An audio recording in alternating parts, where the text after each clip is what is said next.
সুবহানাল্লাহ, আলহামদুলিল্লাহ, লা ইলাহা ইল্লাল্লাহ, আল্লাহু আকবার। পড়েন সুবহানাল্লাহ, আলহামদুলিল্লাহ, লা ইলাহা ইল্লাল্লাহ, আল্লাহু আকবার।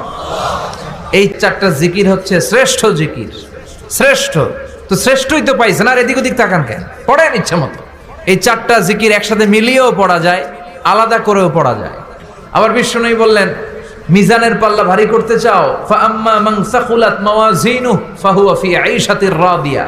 মিজানের পাল্লা যারা ভারী করতে চাও তারা দুইটা জিকির করবা, সুবহানাল্লাহি ওয়া বিহামদিহি, সুবহানাল্লাহিল আযীম। এই দুইটা শব্দ কালিমাতান হাবিবাতান ইলার রহমান, আল্লাহর কাছে খুব প্রিয়। সাকিলাতানি ফিল লিসান, এই জিহ্বার মধ্যে এই শব্দ দুইটা উচ্চারণে খুব সহজ, খুব পাতলা। সাকিলাতানি ফিল মিজান, কিন্তু এই শব্দ দুইটা মিজানের পাল্লায় রেখে দিলে অনেক ওজন হয়ে যাবে। সুবহানাল্লাহি বিহামদিহি, সুবহানাল্লাহিল আযীম। পড়তে রাজি আছেন তো? প্রত্যেক ফরজ সালাতের পর আয়াতুল কুরসি পড়বেন। কি পড়বেন? মুখস্থ আছে না? এটা পড়ে ফু দিলে কোনো জিন পড়ি, ব্ল্যাক ম্যাজিক কোনো কিছু আপনারা ধরতে পারবে না। বিষ্ণু বলেন, মান কারা আয়াতুল কুরসি দুবুরা কুল্লি সালাতিন মাকতুবা লাম ইয়ামনাহু মিন দুখুলিল জান্নাতি ইল্লাল মাউত। প্রত্যেক ফরজ সালাতের পরে কেউ যদি আয়াতুল কুরসি পড়ে, তার জান্নাতে ঢোকার ব্যাপারে আর কোনো বাধা নিষেধ থাকে না। একটা জিনিস ছাড়া, সুবহানাল্লাহ, আরেকটু পরে কোন একটা জিনিস ছাড়া, ইল্লাল মাউত, সেটা হচ্ছে মৃত্যু। লোকটা মরে না তাই জান্নাতে যায় না, মরলেই জান্নাতি। এবার সুবহানাল্লাহ। তাহলে প্রত্যেক ফরজ সালাতের পরে আয়াতুল কুরসি দরকার আছে না নাই? প্রত্যেক ফরজ সালাতের পরে সালাম ফিরিয়ে আওয়াজ করে পড়বেন আল্লাহু আকবার।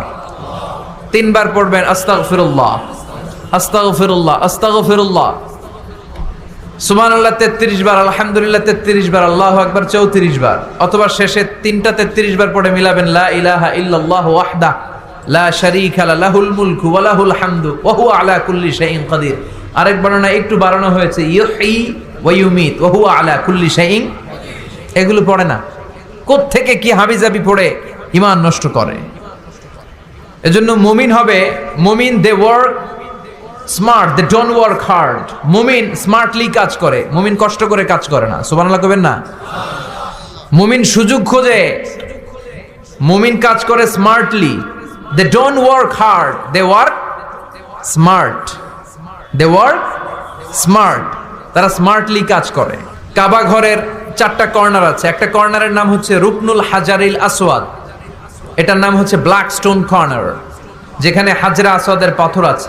এই পাথরটাতে চুমু দিলে জীবনের গুনাহ সব মাফ করে দেয় কে? আল্লাহ। এটা জান্নাতি পাথর।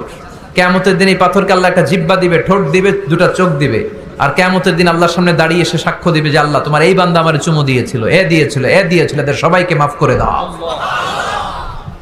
তো হাজরা আসওয়াদের কর্নার আর কাবা ঘরের যে স্বর্ণ দিয়ে খচিত দরজা, এই হাজরা আসওয়াদের কর্নার আর দরজার মাঝখানে ছোট্ট একটু জায়গা, এটারে আরবিতে বলে মুলতাজাম। আমার সাথে সাথে পড়েন, এটারে আরবিতে কি বলে? ইলতাজামা ইয়ালতাজিমু ইলতিজামান। মুলতাজিম, মুলতাজাম মানে হচ্ছে যেটার সাথে লেগে থাকা হয় সব সময়। সাহাবারা এই জায়গাটার সাথে লেগে থাকতেন, পেট লাগিয়ে, গাল লাগিয়ে, চোখ লাগিয়ে, মুখ লাগিয়ে কাঁদতেন আর দোয়া করতেন। আর এই জায়গায় পেট লাগিয়ে, শরীর লাগিয়ে দোয়া করলে ওই দোয়া আল্লাহ ফিরিয়ে দেয় না। কিন্তু ওই জায়গায় দোয়া করার চান্সও এত সহজে পাওয়া যায় না, ধাক্কা ধাক্কি যুদ্ধ করতে হবে আপনারে। তো এক মাওলানা চান্স পাইছে ওইখানে, অনেক ধাক্কা ধাক্কি করে, খাইয়া দেয়া শক্তি কইরা ধাক্কা ধাক্কি, পাকিস্তানি পাঠানি যেগুলো আছে, 8-10টা পাঠান একসাথে দাঁড়ালে ওগুলার জ্বালায় কিছুই করা যায় না। এইভাবে তাকাইতে হয় ওদের দিকে, তাকাইলে আপনার টুপি পরে যাবে পিছনে, ইয়া উঁচু লম্বা।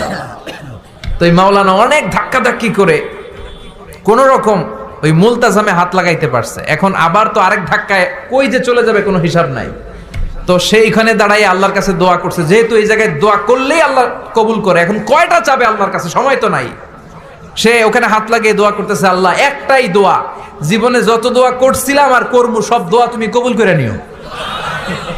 যত দোয়া জীবনে করছি আর মরার আগের দিন পর্যন্ত যত দোয়া আমি করব, এই দোয়াগুলো কবুল কইরো। এই একটাই চাওয়া, আর কিছু চাইলাম না তোমার কাছে। তো কিছু বাকি রাখছে? কথা বলেন।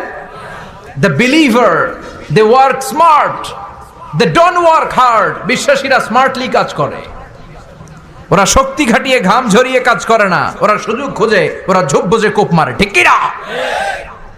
যেখানে সওয়াব বেশি, অল্প কাজে প্রফিট বেশি, লাভ বেশি, ওইটাই না মানুষ করবে, ঠিক কি না? এই জন্য যে সহি আমলগুলোর কথা বললাম ফরজ সালাতের পরে, আজকে থেকে এগুলো আমরা করব। মনে থাকবে ইনশাআল্লাহ? পড়েন আর জোরে পড়েন ইনশাআল্লাহ। যে বইটা থেকে আমরা কয়েক মিনিট শোনার জন্য আজকে বসেছি, বইটার নাম সবাই বলেন। এই কোরআনে কোনো ভুল নাই, কোনো সন্দেহ নাই। This is the book, the most authentic and original book in the world, whereof there is no doubt in it, and a guidance to those who are muttaqin. আল্লাহ বললেন যালিকাল কিতাব লা রাইবা ফি হুদাল লিল মুত্তাকিন। এমন বই যেটাতে সন্দেহের অবকাশ নেই, মুত্তাকিনদের জন্য গাইডলাইন। কিতাবুন আনজালনাহু ইলাইকা লিতুখরিজান নাসা মিনাল যুলুমাতি ইলান নূর। ও Muhammad, I've revealed this holy and sacred book unto you in order to lead the mankind out of darkness into the light. ও নবী, অনেকগুলো অন্ধকার থেকে একটা আলোর মশালের দিকে নিয়ে যাওয়ার জন্য আমি কোরআন নাজিল করেছি। বামপন্থীদেরকে ডানপন্থী বানানোর জন্য আমি কোরআন নাজিল করেছি। জাহান্নামীগুলারে জান্নাতি বানাতে আমি কোরআন নাজিল করেছি। সুবহানাল্লাহ পড়েন। ওই কোরআন থেকে আজকে আমরা কথা শুনবো, পড়েন ইনশাআল্লাহ।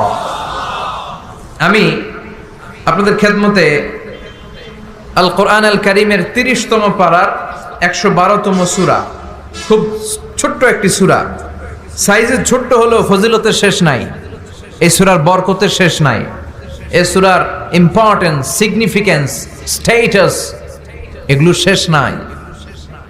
অনেক ছোট ছোট জিনিসকে আমরা উপেক্ষা করি।